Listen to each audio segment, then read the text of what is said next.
Alright, this next problem, the biggest difference is now we're going to have three individuals. We have three friends. Jace, I'm going to call J. Casey, I'll call K. And Sarah, I'll call S. They're working together to paint a room. It says Casey can paint the room alone in 6 hours. Jace can paint the room alone in 4 hours. How long would it take Sarah to paint the room if all three working together can paint the room in 2 hours? So you notice this time, not only do we have three individuals, this time we're given the time that it takes for them to do the job working together, and we're going to be looking for one of the individuals. So we have 1 over J plus 1 over K plus 1 over S equals 1 over, I'm going to put right here together for a minute. Okay? So let's see what we know. Casey can paint the room alone in 6 hours. So that means we can replace the K with a 6. Jace can paint the room alone in 4 hours. So we can replace the J with a 4. How long would it take Sarah? So I'm going to say X is equal to Sarah's time.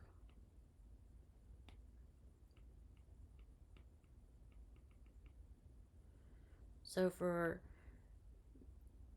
where I have 1 over S, I'm going to make that my variable because we don't know how long it takes Sarah alone. And then if all three are working together, they can paint the room in 2 hours. Alright, so the same process, this is a rational equation. So I need the LCD. And my denominators are 4, 6, X, and 2. So we know we're going to need an X. Remember, we start with the biggest number, so we'll start with 6. But 4 will not divide evenly into 6. So I'm going to increase 6 by multiplying it by 2 to get 12. 4 will divide evenly into 12. And the 2 will also divide evenly into 12. So we're going to use 12x for our LCD. So we're going to multiply every term in our equation times the LCD.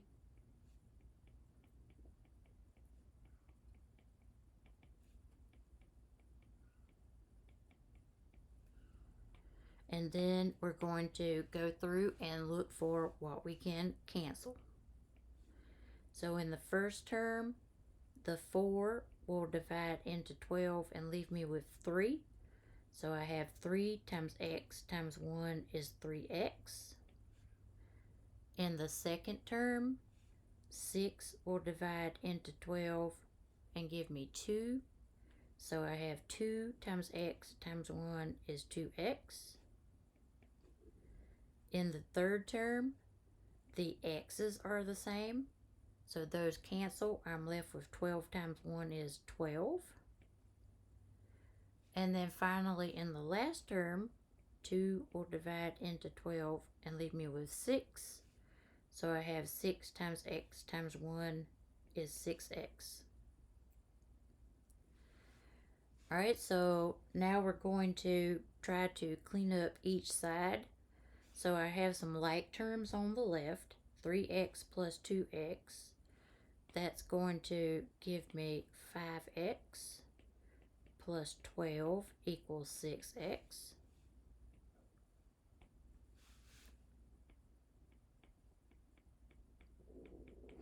So now this equation is linear. The highest exponent is 1. So I need to get my x terms together on the same side. So again, I normally like to move my variables to the left, but sometimes it's actually simpler to move it to the right, and this is one of those cases. So I'm going to subtract 5x from both sides, and I'm left with 12 equals 6x minus 5x is just x. Alright, so again, since it's an application, we want to tell what this means. So if you look back, we said x was Sarah's time. So the answer to this problem is the time it will take Sarah to do the job alone is 12 hours.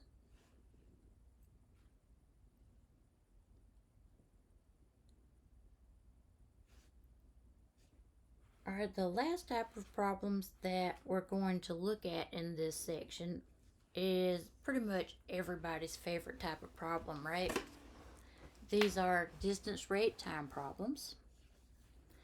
So our formula is going to be D equals RT. So this is my distance equals rate times time.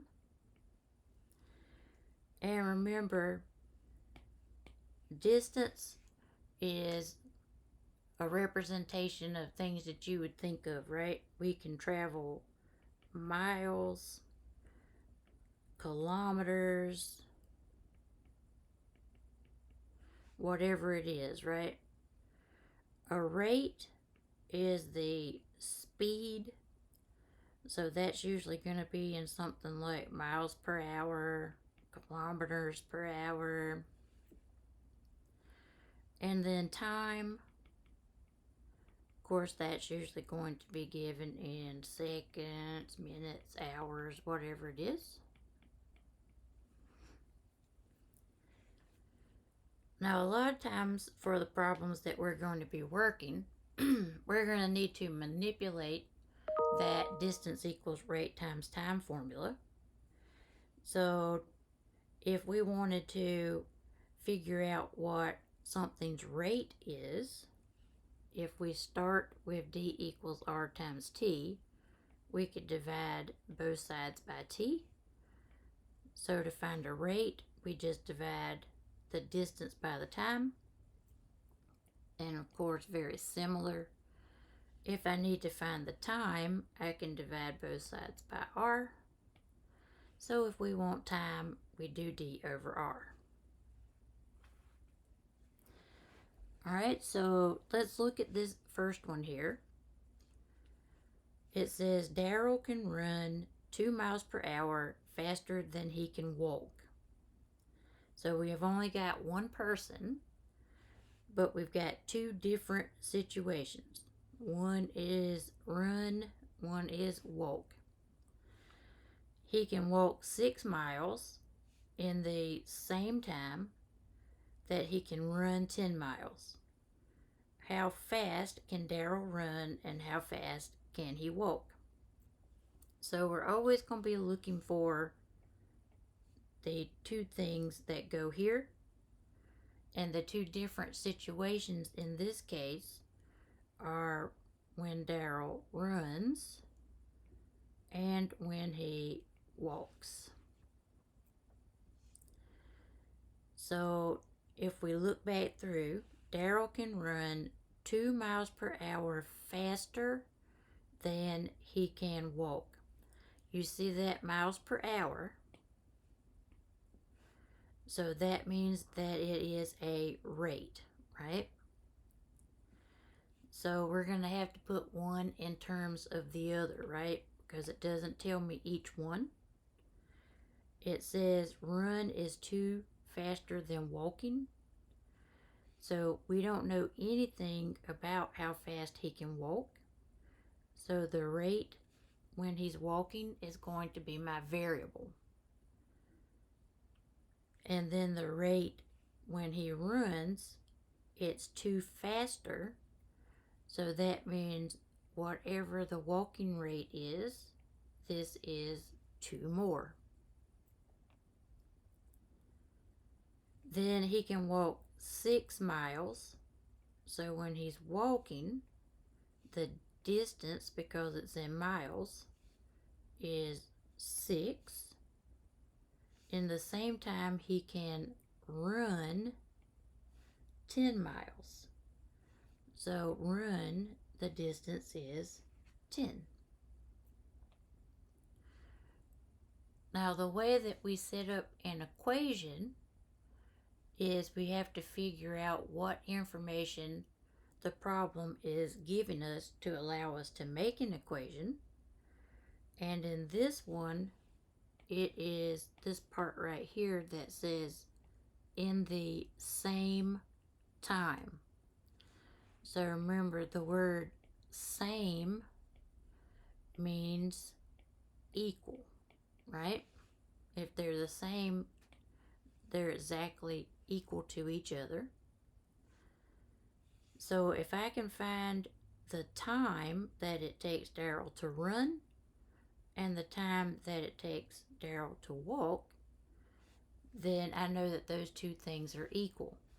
So this is where what we learned up here comes into play. We know that time is equal to distance over rate. So the time that it takes Daryl to run is the distance over the rate. And the time it takes Daryl to walk is that distance over the rate. And then we know that these two things are the same or equal. So we set the equation up to say the time it takes Daryl to run is equal to the time it takes Daryl to walk. And this gives me my rational equation, okay? So to solve it, we need an LCD. My denominators are x plus 2 and x. Those don't have anything in common. So we're just going to multiply them together, x times x plus 2. And then we're going to multiply every term in the equation by that LCD.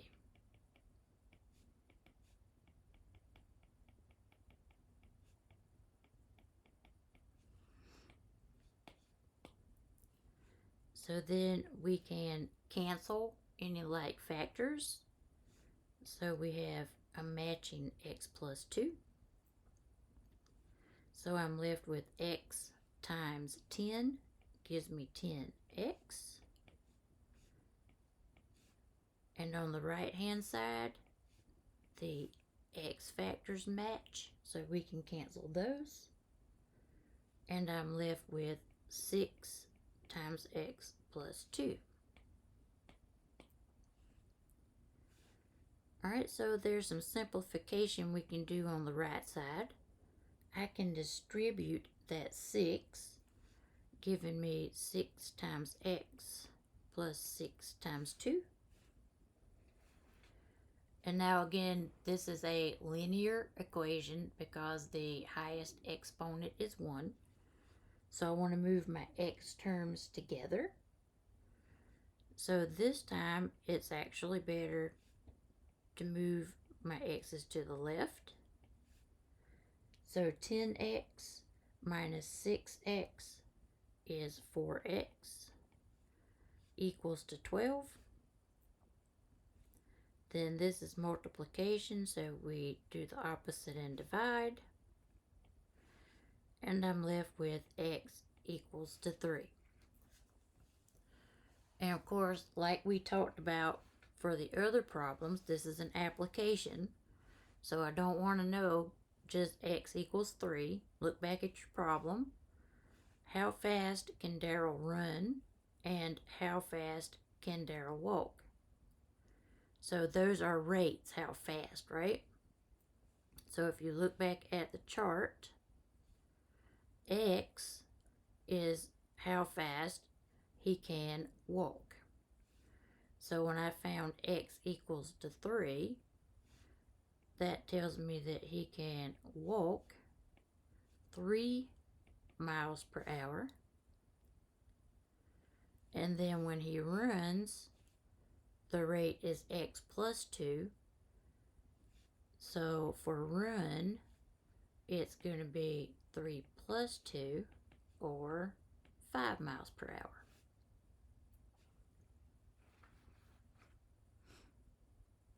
All right.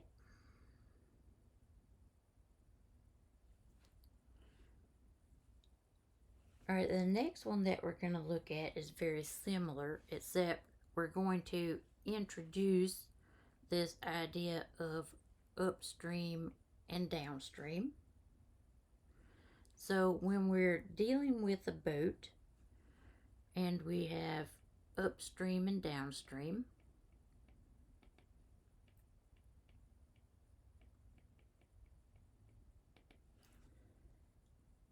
we're going to need to be able to think about the rate for these things, or the speed, in terms of up and downstream. So if we're going upstream, the rate is going to equal to the rate of the boat plus the rate of the current. If I'm going downstream, whoops. Alright, make sure you go back and look at this. I just heard what I said. If it's upstream, it's going to be the boat minus the current. And downstream is boat plus the current. So let's talk about why for just a minute, so you'll understand the minus and the plus.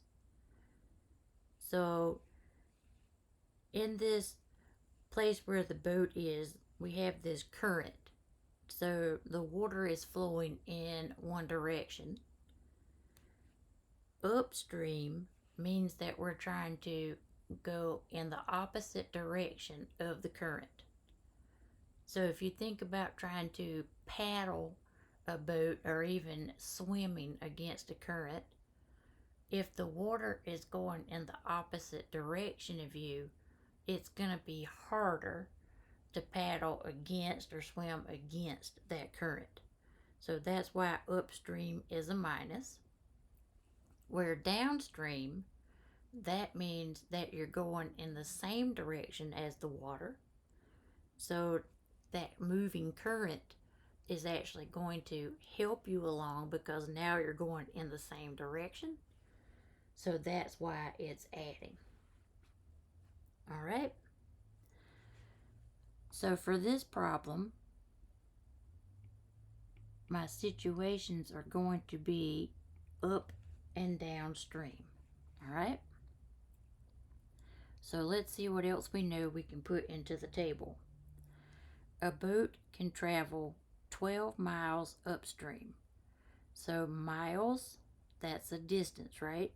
And it says up. So the distance upstream is 12. We have this in the same amount of time again that we'll need in a minute. It takes to travel 18 miles downstream. So miles is a distance. So downstream is 18.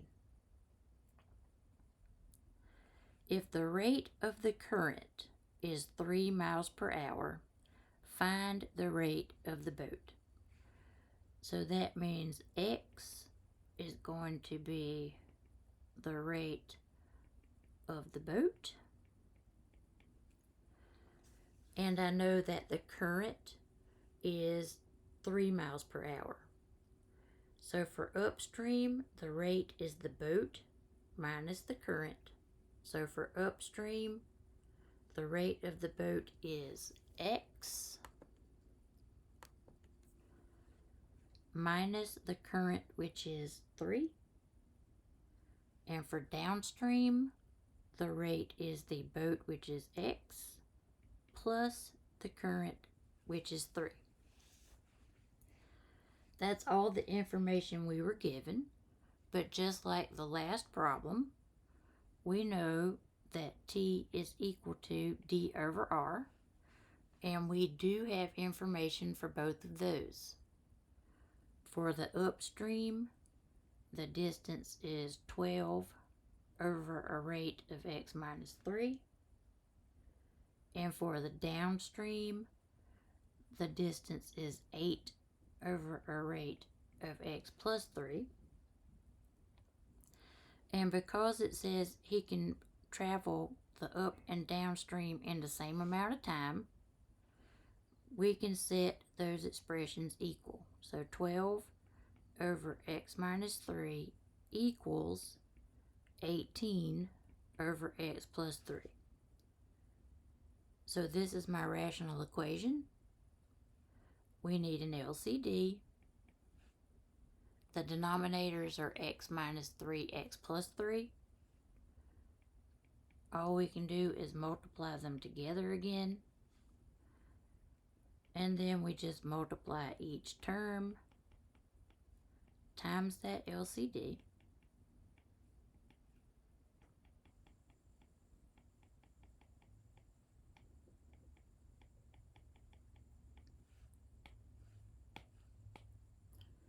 Then we can cancel the matching factors. So I'm left with 12 times x plus 3.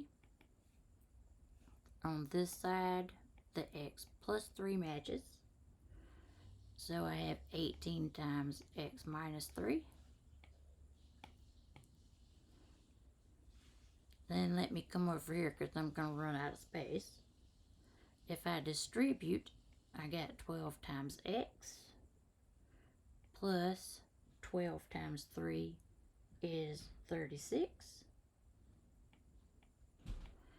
18 times x and 18 times negative 3 is negative 54. It's linear again. So I'm going to move my x terms together. 12 minus 18 leaves me with negative 6x.